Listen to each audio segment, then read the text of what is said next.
I'm Commander Shepard, and this is my favorite podcast on the Citadel.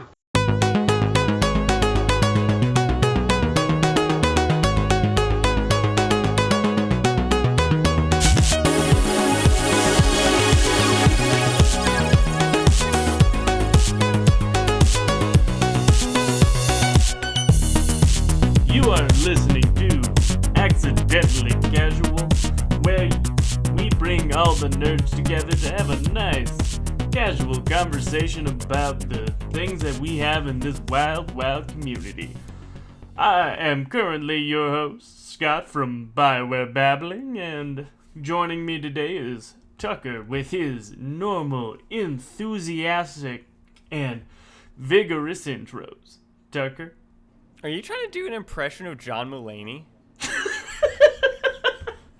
Nope, not at all. How dare you accuse me of such things?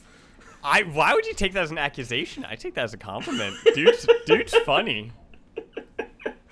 So unfortunately, Minius cannot be with us this week. Hopefully, everything's going okay on his end of things.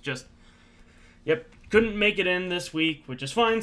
So you're gonna have to deal with the two of us today. So, all right, let's get this show on the road, shall we? And so something that we bring up a decent amount on the podcast, or at least that I bring up on the podcast a decent amount, is Game Pass, and I talk decently about Xbox. So it'll only be fair with how much I talk well of Xbox to talk negatively of Sony. So they're deciding to remaster The Last of Us again for the PS5? Yeah, I was about to say, this is the second remaster that they've done, correct? Yeah, they remastered it for the PS4, and then apparently they were doing another remake for it for the PS5? So they're doing so they're doing more than just a remaster. They're doing a remake. Oh, that's... I still don't understand the point of it, and from the look at the community, or that I've been seeing from it, people are not happy with this. They are wondering, why are they spending the time to remaster The Last of Us and everything like that? Why not work on newer games? Yeah, well, and especially it's like, because isn't the PS5 reverse compatible with PS4? I think so. I'm not 100% sure. I know that Xbox is at, everything's backwards compatible at this point. Yeah, which, okay, Xbox learned its mistake first time around. So. Oh, not just that. Another quick thing with that. Apparently, your saves from Xbox One transfer over to the Xbox Series One things. Ooh. So you don't have to restart anything. Apparently, Sony did not do that with the PlayStation from PS4 to PS5. People had to restart their load in the Spider-Man game or any of those other PS5 ones. Yeah, there are some things that PlayStation does. Well, and I guess more directing this at Sony. God, this is so unfair to have with Minius around. There's just some business decision that they just don't like playing ball, and my God, are they going to... They're, even with trends, they generally will half-ass them and really just try to do the bare minimum. But, they have market dominance as far as I'm aware of, so... What, Sony has market dominance? Yeah. In what? Well, they have more consoles. More people have PlayStation consoles than Xbox. Yeah, sure. So, if you're already the biggest player, there's not, what's really the point, I guess? It's kind of the angle, but even still at the same time, it's like, at least, yeah, as Xbox, kind of stumbled a little bit, sure, over the years, and they've definitely had some blunders, don't get me wrong. Oh yeah, that always on thing, that was cool. Always connected. Yeah, they've always had blunders. At the same time, it's like you kind of have to sit here and you're just like, at least they're trying to come up with new stuff. Sony, granted, if it, there's the idea of hey, if it ain't broke, don't fix it. But at the same time, it's Yeah, but that only can do you so much good for so long. You're gonna have to innovate eventually. Yeah, and Microsoft, between the two of them, between Microsoft and Sony, Microsoft does I would say they innovate a bit more. A lot of the things that are kind of commonplace now in gaming is stuff that Microsoft kind of started with. Like Xbox Live came before the Sony network. What's it called? The Sony network? Yeah. PlayStation Network. Yeah, it's like this. Xbox had achievements and the friends list and like had all that kind of stuff. And that was before. Yeah. And then Sony just was like, "Hey, this is good." And they do some of the things better. Like I love achievements on the Xbox. That is my absolute just favorite thing. But I like Sony's system a bit better, where it's rated bronze, silver, and gold, and then you get a platinum for finishing it. Yep. I do like that, but yeah, like there's definitely things they can do better, but a lot of the times they're generally for a lot like some of the innovation. I remember like they were backwards compatibility, which is something that Sony still is having some issues with. That Microsoft is just like, we'll just do that. Yeah. Well, like one is like I know a lot of people bring up, especially in the realm of like cross compatibility, that like PlayStation tried it first. But it's like, they like dipped their toes into it, which was one of the first times that they had really shown that they were innovating. But at the same time, then they just stopped and kind of started backtracking. And at this point, now Sony's arm has to be like pinned for them to, at least when they were starting to do cross-platform, it was Microsoft. Well, Microsoft cheats a little bit by having a giant PC market as well. So they were able to do that type of crossplay, but then they started doing things with Nintendo. I think Minecraft or Rocket League may have been one of the first kind of... I think those are one of the first ones. I know Fortnite. Yeah, but Fortnite came later after those games. But Sony still has some issues with their wanting to do cross-platform. Yeah, that's fair. Anyway, back onto the topic of remaking The Last of Us. Yeah, that's... I don't know how I feel about that, because especially it's like the first... I wouldn't even say the first remaster was 100% necessary, because like it looked great enough as is. I feel like the original, like the reasoning for the original remaster, which is a kind of a bit understandable. The Last of Us did come out at the tail end of the PS3, and the remaster came out, I think, within the first year of the PS4. So it was probably just some better textures and stuff like that. I almost kind of view it in the same vein as the Legendary Edition for Mass Effect. I almost view it in the same vein of like, okay, we're just modernizing the game so for current consoles. It's just... But I don't feel like The Last of Us really needs that. Yeah, it really didn't. It's a gorgeous game. Like, when it came out on the PS3, it was a gorgeous game to begin with. And one of the things it actually did really well was like it took that photorealistic approach, and especially like if you do photorealism, sometimes you're really limited by the technology that you have at the time, and so like that can age like fucking milk. But that didn't happen with Last of Us, which was really surprising. You know, something that has aged beautifully is the Jurassic Park movie. That I'm still amazed at, like, how good... Like the original? Yeah. How good the dinosaurs look with that. It's wild. Oh, yeah. It really... Yeah, it is actually rather surprising now that I think about it. But, The Last of Us... I don't... Like, Mass Effect, this makes a bit more sense to me because it's the 3 games bundled together so they're all in one place, kind of like the Master Chief Collection. It is all the games in one spot, one little bundle they're all Yeah. touched up and Oh, decent. no, like that makes I will- sense. Yeah, no, I will definitely say the Legendary Edition is far... Like, that was a necessary thing. Like, fucking hell, Mass Effect 1 came out, like, mid-360 era, and it was dated for 2007. Like, it already felt like a dated game. So it was, and now... So they were already, like, we're already 2 console generation behind and stuff like that. So it makes sense that you would do a remaster of that scale for, Mass Effect. But yeah, and again, also for the, for Halo as well. Same thing. But The Last of Us? I mean, you already had a remaster, which was pretty good, pretty well received, and it made sense.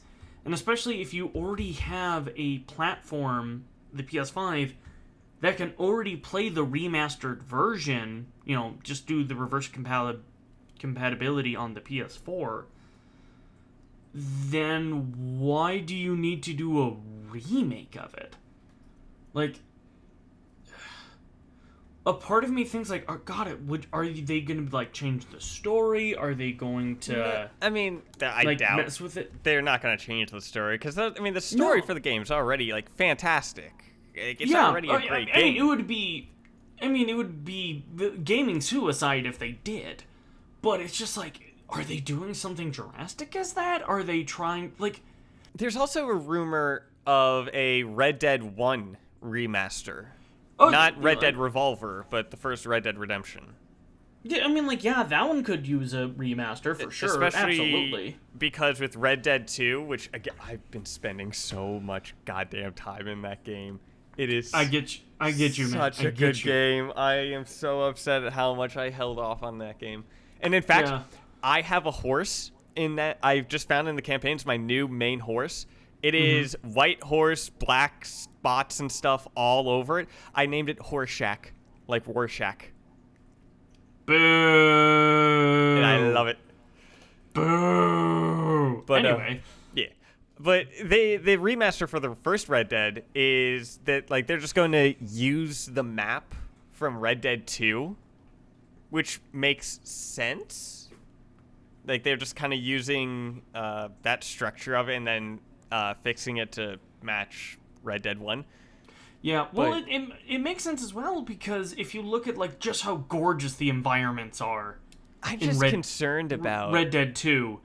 Like they look amazing, and if you do it for the original Red Dead Redemption and give it that same environmental treatment, it's gonna be amazing. I'm just concerned. Like I enjoy remasters. I enjoy replaying some of the games that I've loved, and as well as some of the games that I've missed out, because even though all of my stuff with gaming, I still kind of got into gaming a bit later than like other people. So like the Battle for Bikini Bottom, that remake, like that was actually kind of fun. Same thing with Destroy All Humans, but some of them, it's starting to feel like it's like, I mean, like a cash grab for it, but not just that. It feels like some companies are just kind of worried to make a new game. Yeah, no, I definitely can feel you on that one, and I think there's a few companies out there that are actually really kind of feeling that pressure. Like Blizzard has a bunch of remasters coming out, but do they have anything new kind of coming out? And that's kind of the thing I was thinking about. Is or like, wait, they have the new Diablo game, right? Yeah, they have Diablo 4 is coming out. I know there's Overwatch 2. Is that still coming out? I thought that got canceled or something. No, I wouldn't be surprised if it's delayed. I don't play Overwatch, so I wouldn't really know. But yeah, they don't really have a lot of good projects going on. I might dip back into Overwatch. It's been a while since I played it, so I might like dip back into it for a week or something like that just to see how much things have changed. Yeah, I can agree with you on that sentiment. It does feel like some companies, well, even BioWare, you can even maybe they're just dipping their toe into it, where they're maybe more just like, almost like kind of afraid to like, okay, let's release something that we know that they'll like, and they won't kill us. If you saw that video that came out today, that's comparing, that's like just a comparison video. It looks beautiful. Game? For which game? The Legendary Edition. Oh, I mean, I've been seeing them, and yeah, I mean, like, yeah, it was good. Yeah, I've always said I will, and I think I've said this before on the podcast, but I'll definitely say it again. I don't think you, especially Mass Effect 1, you really don't need to improve it much. Mass Effect 1 needs improvement. Well, hold on. You don't need, it almost doesn't need that much improvement to make it exponentially that much better of a game, you know? It's, like, do you kind of get my meaning a bit? Where it's less of a, like, you don't need to go the full, like, I always, like, I know people have their opinion on the Master Chief Collection, but if you look, like, at Halo 2, for example, that remaster, whew, that is damn near gold standard of, like, what I consider, like, yeah, nope, that's about as good as remasters get. But, like, looking at the, like, you don't need to go to that level of a remaster.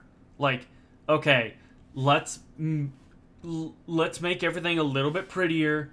Let's clean everything up a bit, combat-wise. You know, fix a few things here and there. And the game's going to be exponentially so much better. See, now you see, Scott, I am going to take an opposite stance of that. And I think that there should be that standard of a decent amount needs to be changed.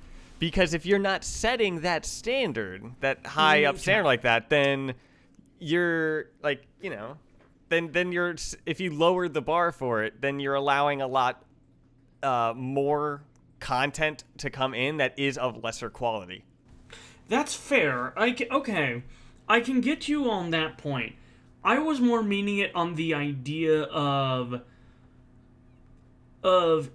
really almost like the amount of effort that you put in versus, you know, like the amount of effort that you put in versus what you'll get out of it and what the fans will get out of it.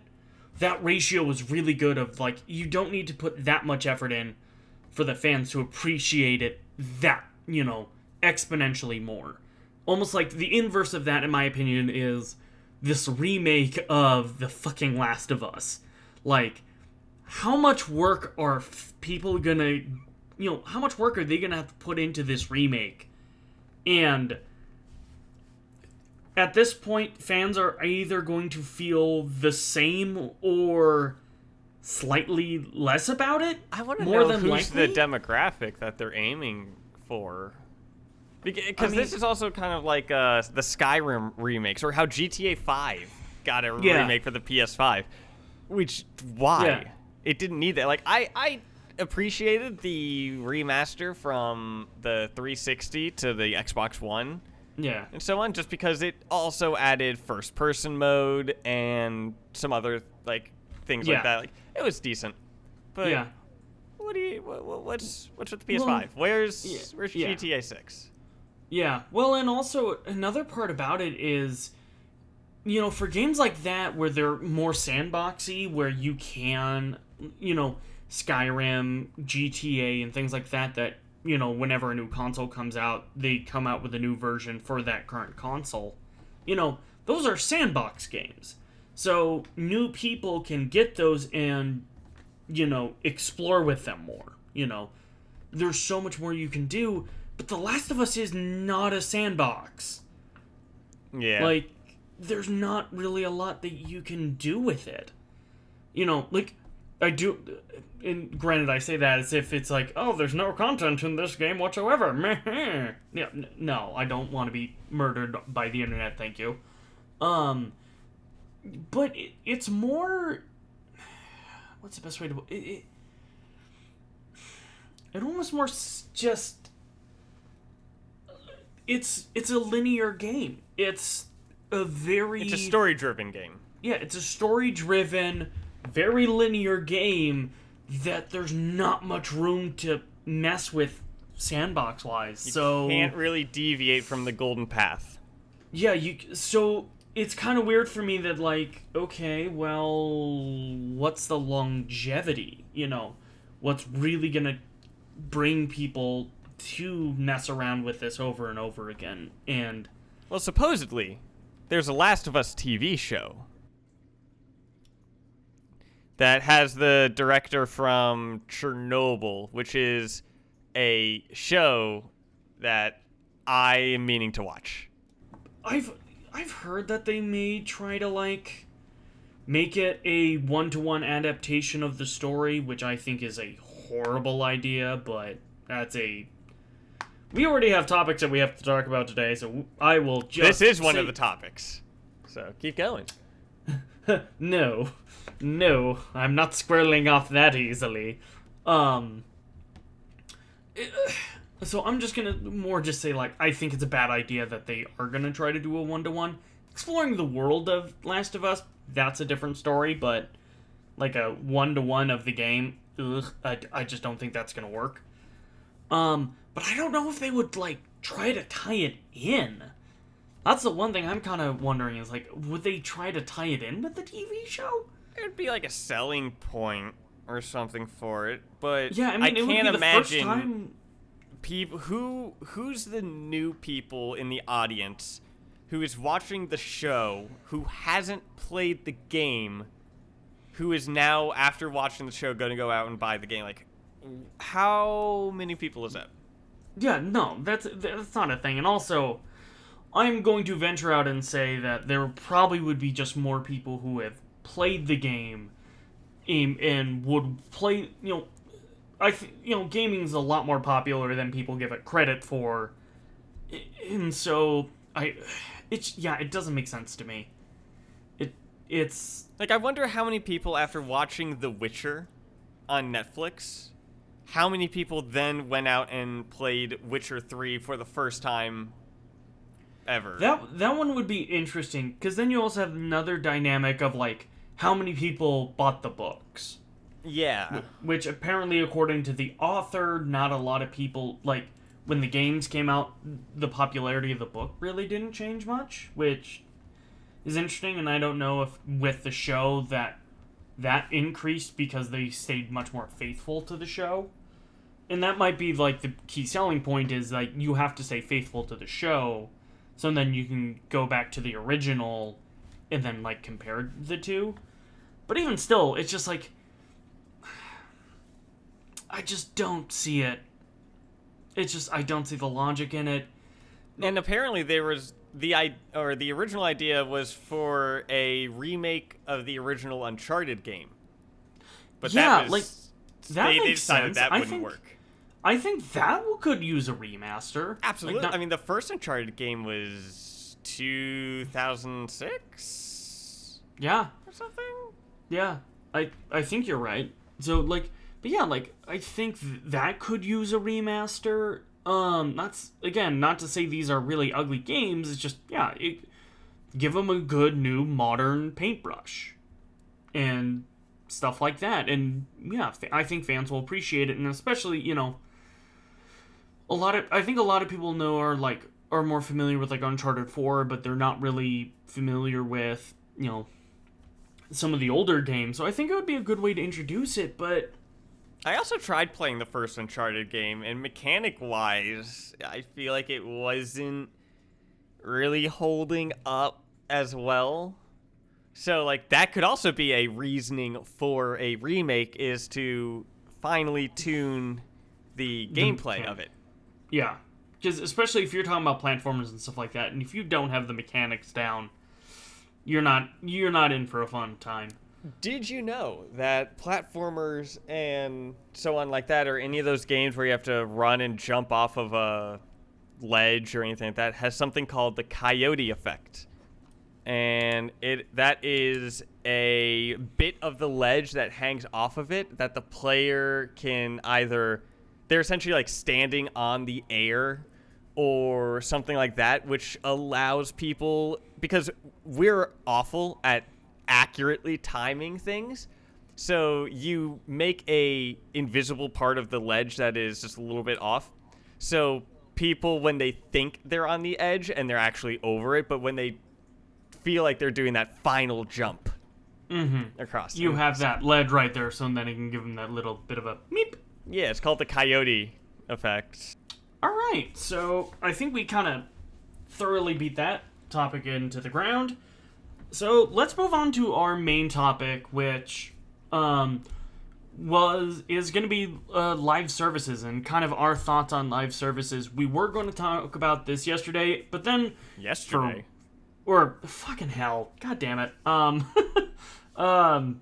Last week we were going to talk about live services, but fortunately we got fucking news for once about the game. About Mass Effect coming out, so we actually could talk about something relevant for once in our lives. So, nope, no news, so it's back to, our usual trying to come up with topics. And this one is going to be live services. So I'll start off with you, Tucker. What is just more of a general first pitch on your thoughts on live services? That they can be something that is beneficial to the gaming. That it could be just beneficial for games to keep the game up and going, to continually provide content that gets put into the game is a great thing. But then there is the issue of you're taking time away from development of new games and new things like that. So it really is a type of balance, and something that we're kind of starting to see a little bit are, rather than games being built for like an idea of it, games are being built for a service, like Rainbow Six Siege. Yeah, I would say that you can just keep adding people and maps and stuff like that to that game, and it will always feel fresh and new, because it feels like that game was kind of built with the idea of just to continuously add new things. While other games like GTA 5, while the open world things are great for to continuously add content, GTA 5 feels like they kind of may have designed themselves in a corner, like how now that every person has motorcycles that can fly and shoot rockets and all that stuff like that, and it kind of makes some of the other prior stuff obsolete. And then they've also kind of ruined the economy in the game, which, so like that is a bad example. Although I say bad example in such loose terms, because that GTA 5 makes bank. Oh yeah, I was about to say, like, it may not have done it works well money wise, but I mean, personally, I stopped playing GTA 5 online because of all the stuff that they kept adding, and it was just everything was just overpowering the prior thing, and I wasn't able to keep up. And so then once you're not able to keep up, crazy. Yeah, the power creep was just too crazy. Yeah, live service for me, live service is kind of a weird thing for me. One of the things that I actually generally have even the hardest time of, like, what do you even define as live service? Because I remember I think it was Casey Hudson. It was either Casey Hudson, one of the people who was in charge of Mass Effect. But I remember him saying, he flat out said, like, yeah, no, literally almost every single game BioWare has come out with in, for I want to say since probably Mass Effect 1, because I don't think they, either of the SWTOR games had got any sort of DLC, but for a long time now, that a lot of their games have been always had an element of live service to them. that, be it mainly and for the last long while, it's been through DLCs. Yeah. And then, Mass Effect 3 introduced loot boxes, an obscure way to do loot boxes, I would say. And then I don't know actually what the microtransaction system for Dragon Age Inquisition's multiplayer was. I don't play it. I have never played it. I don't think I ever will. Neither have I. Honestly, the only reason why I play the Mass Effect multiplayer is for my Mass Effect friends, in the different Discord groups I'm in. I'll play with them.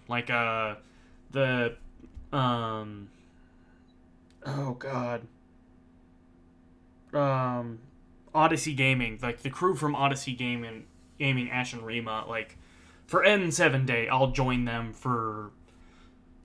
in Mass Effect multiplayer. I remember I did that with them about 2 years ago, and then obviously for the stream, we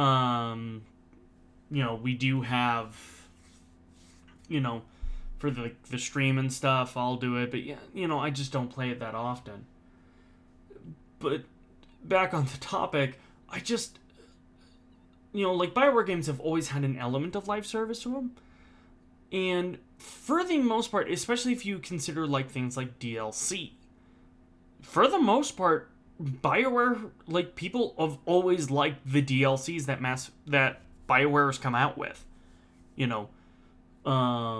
And some even argue some of the best DLCs ever made come out of BioWare. Yeah, you always see Lair the Shadow Broker or Trespasser. Trespasser is huge. That one I think might be a contender for one of the best DLCs. Or another good one is the Citadel. The Citadel DLC is a good one. But there's also other games. It's not the only game that BioWare isn't the only one that makes fabulous DLCs. If you look at The Witcher 3 and the DLCs that came out for that. Undead Nightmare. Oh yeah, Undead Nightmare. That was popular. Yeah, I think where a lot of... So, generally those DLCs, for the most part, that part of live services, I think people enjoy. I think it's the problem where it's the more active monetization schemes that kick in. So, when you deal with games like Dota, like League, like Overwatch, and so many of these built to be kind of like what you were talking about, these built to be live service games that are meant for active monetization, that just, I think that's where a lot of people get hung up on. And I know how you monetize a game can really rile up a fan base really fast. You put loot boxes in a game, holy shit, do people get pissed at that. Rightfully so, mind you. Well, yeah, after the whole Congress having to step in and be like, hey, this is kind of illegal. World governments were getting involved, which I think it's too little too late at this point, because... What do you mean? You have to start somewhere at some time. True, I think the problem is the speed of governments just can't keep up with the tech industry. So by the time we even get legislation actually wrangling in loot boxes and stuff like that, we're already gonna be yeah, no, we don't use loot boxes anymore. We found other monetization schemes that are just far more profitable. And I think that's already happened. Well, here's a little bit of a spoiler. The government has constantly had issues with the gaming community and video games and stuff like that, and they've always been kind of behind the ball. Except for the ESRB, the creation of the ESRB. Yeah, I would say that was very rational and everything. Yeah, and I think the issue with the ESRB is that, and granted this is true of any self-regulating body, is of, industry insiders, is they can regulate they can choose to regulate or not regulate things that very much profit them. And that's kind of what they did with loot boxes. Like, loot boxes isn't gambling, despite the thousands of Despite it studies being that... gambling. Yeah, that literally...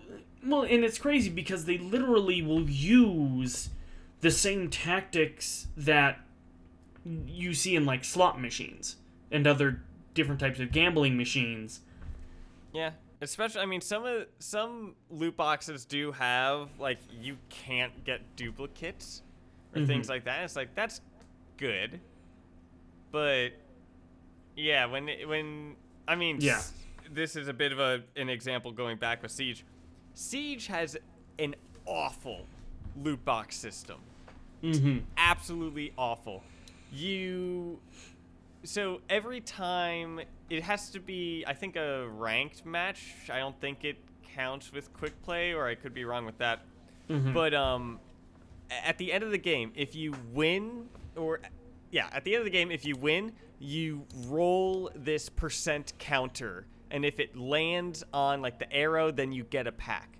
If it doesn't land on it, then if you won, it adds 3% more to the shade that it needs to land on. But if you lost, then it doesn't roll at all, and it just adds, like, 2% to it. So you're already rolling in with a low percent. You start with 3%, and when you miss, and so now you're at 6%, and you roll again, you miss, and now you're at 9%. So, like, you're already doing that, and you have to win to do that, too. So there are times where you're at, like, 20%, but you lose a few games in a row. Now you're at 26%, but you've lost in a few games. And then when you get the pack, you can get a duplicate, and the amount of, like, in-game currency that it gives you back for a duplicate is a joke. And then buying packs in-game currency is so damn expensive. I mean, Siege, none of the gameplay is behind any of the loot boxes or things like that, but god damn. Yeah. Well, I remember, for me, the biggest...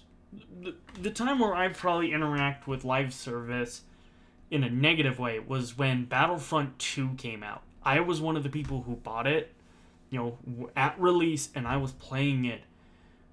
Oh, dear Jesus Christ. That game was so fucking grindy. And it's like, and mind you, like, gaming, especially when it comes to multiplayer, I'm not the best in the world. Watch the one live stream I'm in, you realize, I'm not the top of the leaderboards.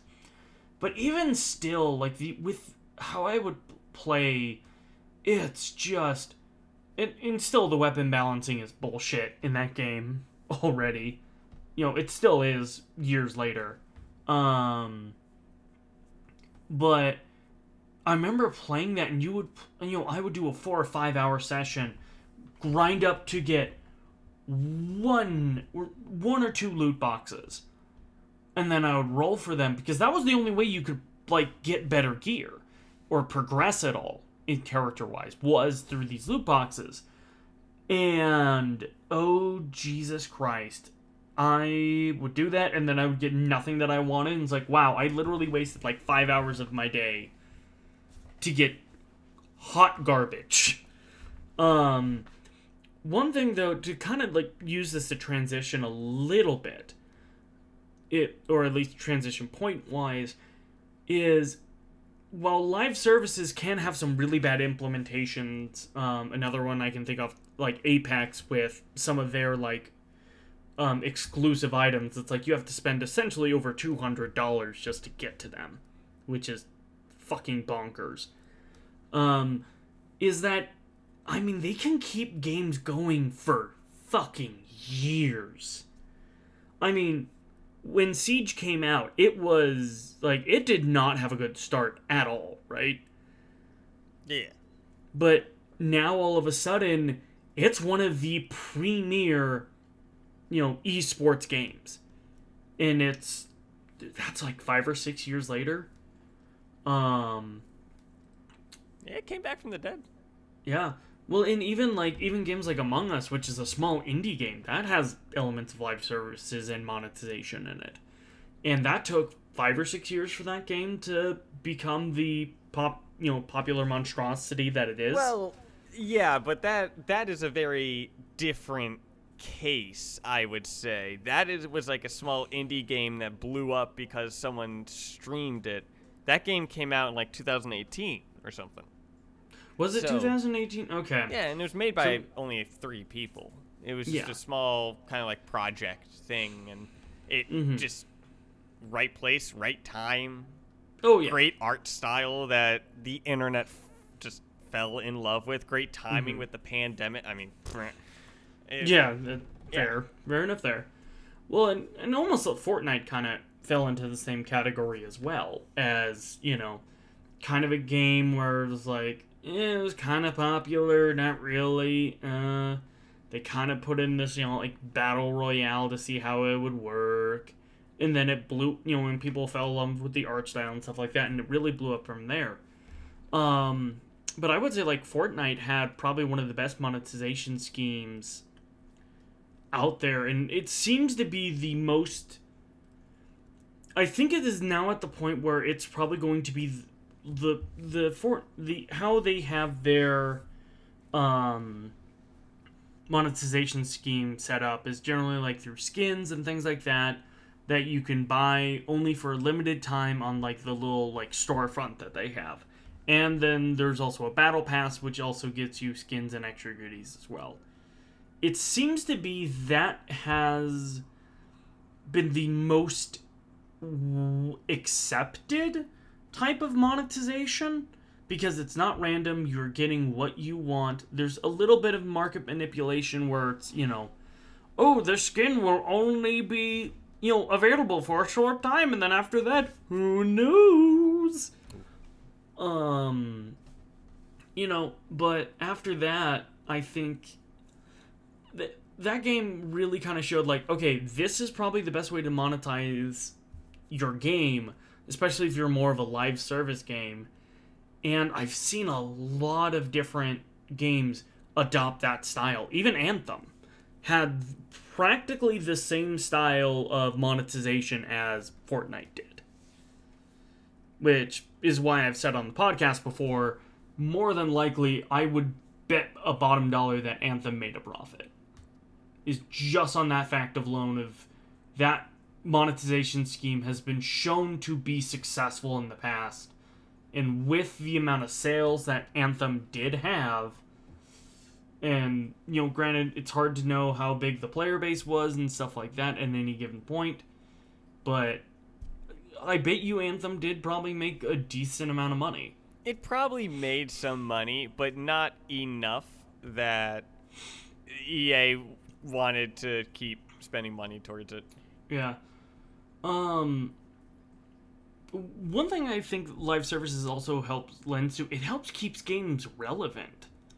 If you want your game to always, you can always go the Sony approach, which is,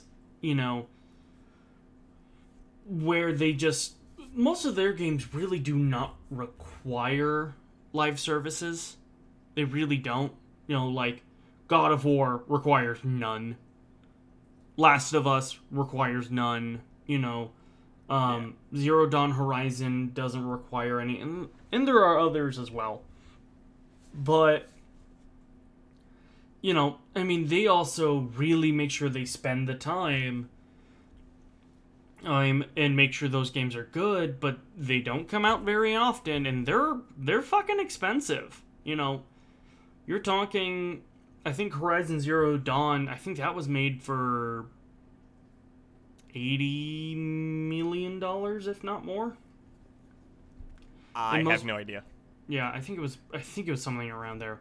But like most AAA studios, they're dropping what, 100 million into their projects about on average. Yeah.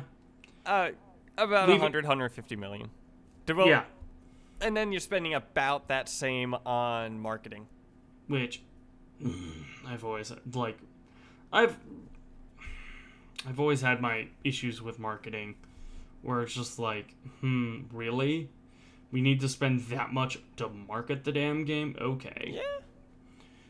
Because when you're with that, you're paying also against competitors. Like, you're buying commercial time. You're buying because Yeah. when you're not only buying to advertise your game, you're buying to not have other things be advertised. That's as well. fair.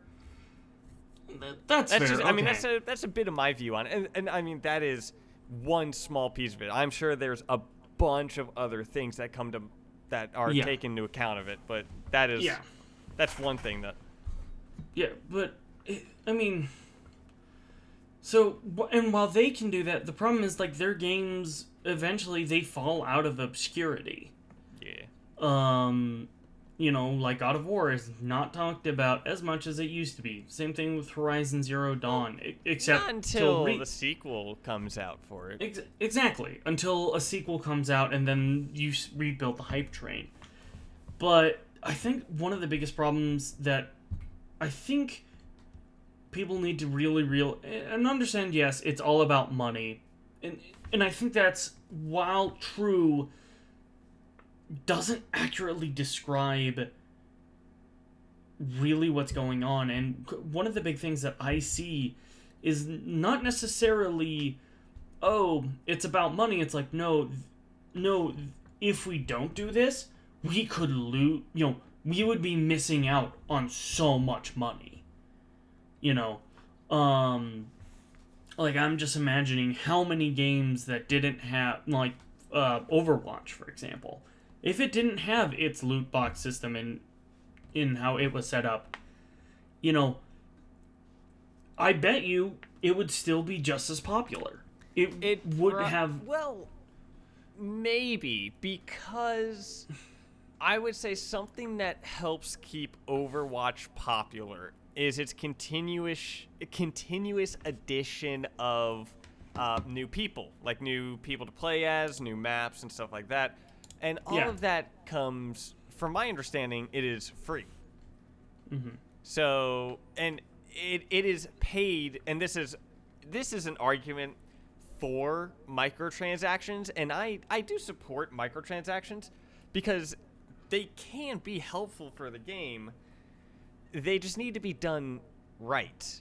And when they are done right, which, again, it's been a while since I've seen Overwatches or things like that, but just in a base idea, having it just be like cosmetics, it doesn't affect gameplay as much. It's just kind of side things to change how your character looks.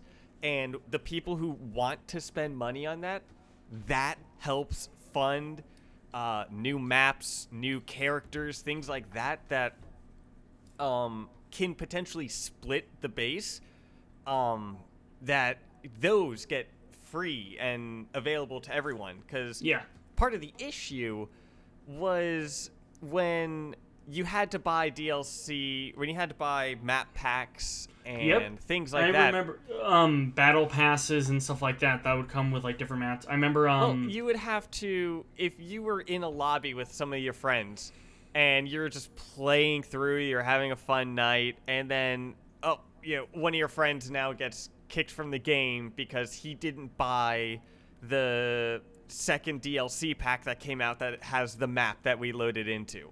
Yeah. Oh, and that, or certain game modes that would do that. And that was an issue, was the split that was going on there. Well, I wouldn't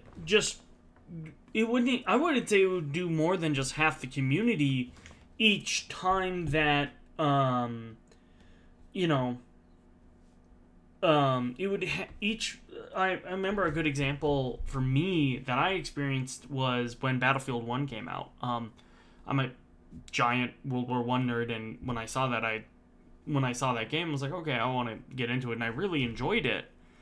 But I remember with each DLC that would come out, I mean, good lord, you're talking, you would lose half, we'll use half, for example, if, let's say half the group bought the battle pass for the Verdun DLCs, for the Verdun maps and stuff like that. Well, there's half your player base gone. Well, then, I can't remember what the next DLC was, that half is then halved again. Yeah. And then the Eastern Front, like the Russian front, when that came out, then you're getting halved again. So now, you're losing, just the number of players that you're getting that can experience some of this. And now with like the DLC packs and stuff kind of being just open and available to people, like I've been playing Battlefield 4 with some of my friends. That is an old game, but we have all of the maps and all of the things like that, so it's like easy to go through. Same thing with Battlefield 5 and Battlefield. Like we've just been going through the Battlefield games. Yeah, I think it's at a point where I think the gaming community and the industry as a whole has realized that, you know what, free maps, free characters, and stuff like that, that is the way to go. Well, keeping people together. Yeah. That's the main idea, but, I can agree with you on that. Like, so fun fact, the only reason why I bought the Verdun DLC is because, this is going to be a really weird tangent, my heritage is from France. And my great-grandpa actually fought. Actually, no, I had two great-grandpas that actually fought in World War I. Cool. And so, like, at Verdun, I wanted to kind of experience that a little bit because there's a 75% chance that my grandfather fought at the Battle of Verdun. Now, why do I say 75%? Because 75% of the French army fought at World War I because of their essentially how they rotated men out. Once pretty much the Battle of Verdun was over, 75% of the French military had gone through Verdun at some point. So yeah, okay. Fun random history fact of the day for you. Cool. Do you know what also is a cool little fact thing? Our obscure person thing of the week. However, we don't have Minius, so it would feel improper to do a Mass Effect character. So, based on his I don't know, recommendation of last week of how we talked about animals, I don't ever recall that. So we're in the wake of Minius missing here, we're going to do an obscure animal of the week. Yep.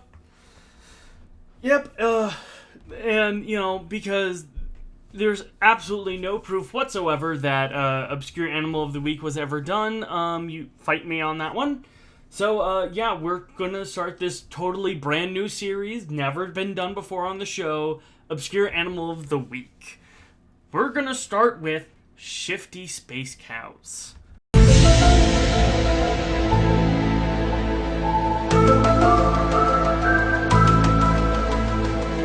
Now, Tucker, what is it that you know about shifty space cows? Well, I mean, do they eat the cows? Do we know if that is like a thing?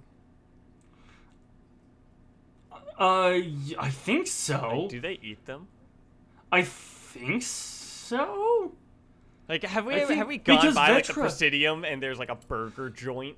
Well, no, because Vetra cooks you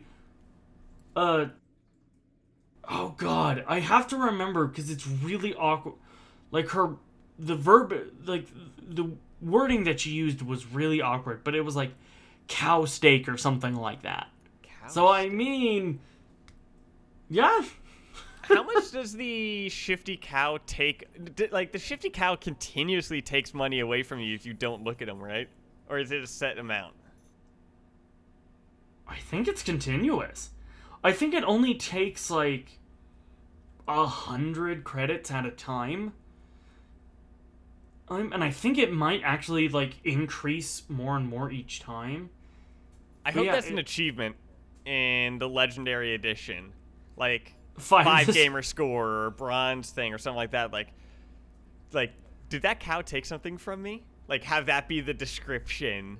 Oh, yeah. And it'll have it be, like, not a secret achievement, but have it be a little bit of a hidden one where... No, there needs to be another one where it's, like, you have to willingly allow the cow to take all of your money and, like, reduce it all the way down to 0. Oh, God, I hope not. Especially because I hope that the money exploit is still in the game. Oh, God. Where you would be able to buy, you'd be able to buy weapons or something from one vendor and then go to a different floor and sell to a different vendor those weapons for more money. Yeah. Oh, God. Like, to be fair, oh, hi, Cow Cow. Have you joined the podcast? Do you want to be our obscure character or animal of the day? Of the day?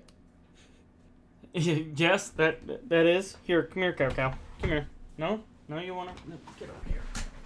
Ah, hold on. There we go. Hey, Cow Cow. Fun fact. Despite the name Cow Cow, I don't think that's a cow. It is not a... While this cat is incredibly shifty, it is indeed not a cow. This is just a very shifty cat named Cow. And to add a third one into that, have you ever heard of a panda ant? Panda ant? A panda ant. I've never heard of that. So, Please tell me more. A panda ant is an ant that it's a black and white. Well, it's not an ant. It's a wasp. And it's black and white, and it has okay. hair and stuff on it. It's it's called a panda ant because of what it looks like, but it's also called the cow killer ant because the sting is incredibly powerful, and it's not really good. Only the females, though, of these panda ants have stingers. The males don't have stingers, but they have wings. And apparently, there is such an issue of researchers being able to depict, this is the female panda ant, and this is a male one, because they can't tell that they're the same species unless they are mating. Oh, that's interesting. Yeah. So, but there's not much known about them. They're only in some mountain areas, like the Andes and so on, like that. But yeah, it's a little, it's a panda ant, and it's both adorable and terrifying, and it's not an ant. It's a wasp. So, you thought that you would only be getting one obscure animal? No, you got a space cow, a cow that is not a cow, but it's still shifty, and a panda ant that is not actually an ant or a panda. It's a wasp, and they're assholes. Yeah, and also with extremely painful thing. But I mean, if you want to throw a fourth one into that mix, Jesus Christ, there is. Well, see, when we were talking about obscure character, there's another thing I thought of too. So there's this thing called a sea pig, and it is damn ugly. Here, I will send this picture in the Discord chat. Okay. That is a sea pig. Jesus. It is it is a bottom feeder that eats organic particle from mud. It eats mud, basically. I mean, there's a suckerfish do the same thing. But look at that face. And it's called a sea pig. It looks like a potato that has grown those weird sprouts. things. Yep. Yeah, the sprouts. And it's no, that potato's alive. Well, I mean, potatoes are alive usually to begin with. It's just this is a fish potato. This is what happens when you only get me and Tucker on the show. You get to hear about people listen shifty space cows. Yeah, but these are cool. I mean, look at that thing. Oh yeah, but you get to hear us talk about shifty space cows. Cows that are just shifty, but not actually cows. Those potatoes that are actually underwater sea creatures. That aren't pigs. And then also panda ants that aren't pandas. They're not ants. They're wasps. If you want to hear more weird conversations like this and what other, shenanigans that we do have a Discord group. We do. Which we will link down and below. And please join us there for just random other conversations like that. And we do on the Discord chat, there is a pets or animals little tab where people have been almost every day. Someone shares a picture of their cat or their dog or something. It's phenomenal. Yeah. Do you know what? To give you guys extra incentive, especially since you've listened to all the way to the end of this podcast, I will take a picture of my cat, how she is currently in my arms right now as I'm recording this. So, I think with that, we gotta close this special episode with just Tucker and I. Thank you guys for... You can find Scott here at BioWare Babbling, the YouTube channel, as well as at Twitter at BioWare Babbling. I am on Twitter at AppyTucker, as well as on the channel Talking About Games. And then Minius, our pal who is not here, is both his Twitter and YouTube channel are Minius GC. Yep. It was lovely having you guys join us here on this accidentally casual talk about God knows how many different things. I hope you all have a wonderful day today. All right. Bye.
You're still here.